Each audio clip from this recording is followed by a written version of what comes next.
Like, share, subscribe and click on the bell icon to never miss an update from Ye Hai India.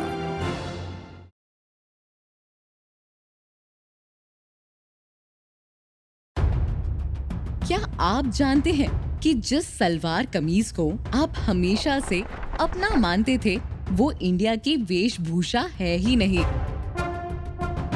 जी हाँ, इसे India में लेकर आने का credit जाता है मुगल्स को। सलवार कमीज के बारे में ऐसी ही कुछ और इंटरेस्टिंग बातें जानने के लिए देखते रहिए वेशभूषा।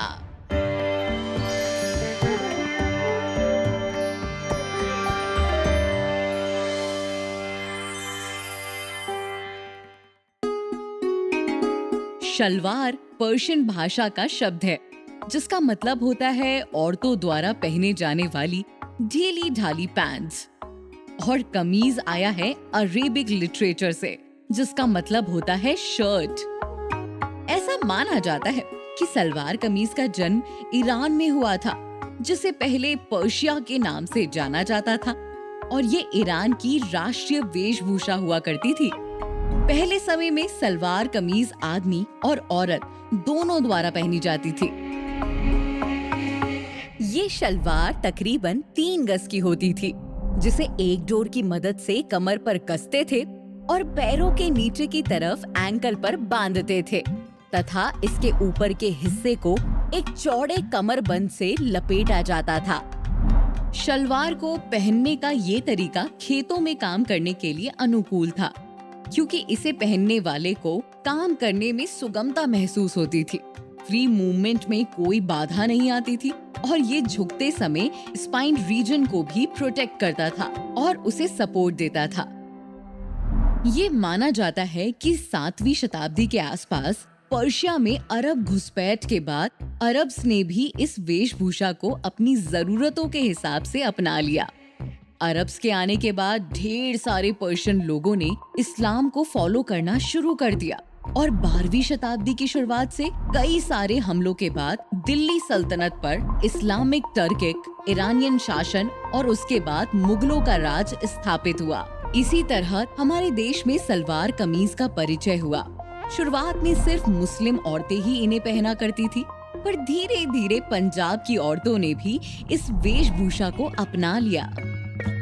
सलवार कमीज या पंजाबी सूट से पहले पंजाबी घाघरा वहाँ की औरतों की पारंपरिक वेशभूषा थी, और इसे आज भी वहाँ पहना जाता है। इस वेशभूषा में हेड स्कार्फ, कुर्ता, सूथन और घाघरा होता है।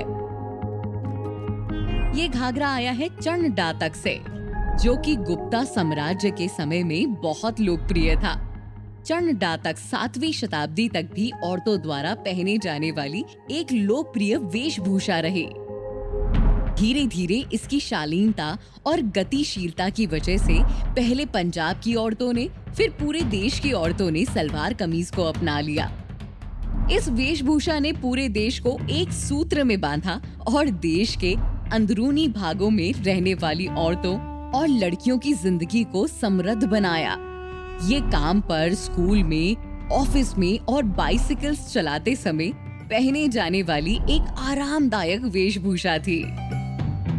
इस सादी और सरल वेशभूषा के बहुत सारे प्रकार हैं, जो कि खासकर पाकिस्तान के उन इलाकों के इतिहास और संस्कृति में रचे बसे हुए हैं, जो कि पहले संयुक्त भारत का ही भाग था। पेशावरी शलवार सूट पाकिस्तान के पेशावर और खैबर पख्तूनख्वा का पारंपरिक पोशाक है। खालका, जो सामने से ओपन रहती है, या फिर शर्ट जो सामने से बंद रहती है, जिसे वहाँ के लोग पेशावरी शलवार के साथ पहनते हैं, जो ऊपर से लेकर एंकल्स तक बहुत ही खुली और ढीली होती है। बहावलपुरी शलवार कमीज का जन्म पाकिस्तान के पंजाब रीजन में बसे बहावलपुर में हुआ। ये शलवार भी बहुत चौड़ी और ढीली ढाली होती है, जिसमें बहुत सारे भारी तय होते हैं।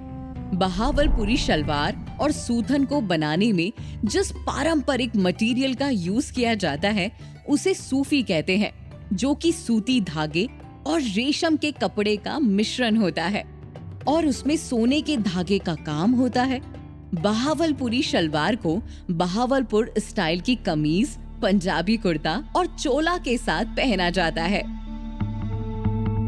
पंजाब के मुल्तान इलाके के मुल्तानी शलवार को घेरे वाली और सराय की घेरे वाली शलवार भी कहा जाता है, क्योंकि ये कमर के आसपास काफी चौड़ी होती है। मुल्तानी शलवार का स्टाइल सिंधी कांचा शलवार से काफी मिलता जुलता है, क्योंकि इन दोनों की ही उत्पत्ति ईरान में पहने जाने वाली पैंटालून शलवार से हुई, जो 7वीं शताब्दी के दौरान मुल्तान और सिंध के लोगों द्वारा अपना लिया गया। इस शलवार के ऊपर पंजाबी कमीज और चोला पहना जाता है। बलूची सूट। पाकिस्तान के बलूचिस्तान में आदमियों द्वारा शलवार कमीज को पहना जाता है। मौजूदा बलूची शलवार कमीज ने इसके पुराने वर्जन को रिप्लेस कर दिया है, जिसमें एंकल तक का एक लंबा जामा होता था और इसके शलवार को बनाने में तकरीबन 40 गज तक का कपड़ा इस्तेमाल होता था। बलूचिस्तान के उत्तरी इलाके में बसे पश्तून लोगों के शलवार पहनने का तरीका अफगानिस्तान के लोगों की तरह होता है। 40 और 50 के दशक की कंफर्टेबल, ढीली ढाली और लहराती हुई सलवार कमीज 60s और 70s में एक tight body hugging salwar kameez बन गए। वैसे ही 80s में कमीज की जगह पर कुर्ता और उसके ऊपर एक छोटी जैकेट पहनने का चलन था। 90s के यश चोपड़ा का हीरोइंस का पारदर्शी फैब्रिक और तंग फिट स्टाइल का फैशन और 2000 में इसका पटियाला और शॉर्ट कुर्ते वाला स्टाइल बहुत ही पॉपुलर हुआ। 2 बातें तो तय हैं। पहली कि सलवार कमीज अपने सरल अंदाज और कंफर्ट की वजह से बहुत लंबे समय तक स्टाइल में रहने वाली वेशभूषा है, और दूसरी ये कि हम भी बहुत लंबे समय तक ऐसी स्टाइलिश और अनोखी वेशभूषाएं और उनके बारे में दिलचस्प बातें आपके लिए लाते रहेंगे। थैंक यू फॉर वॉचिंग वेशभूषा।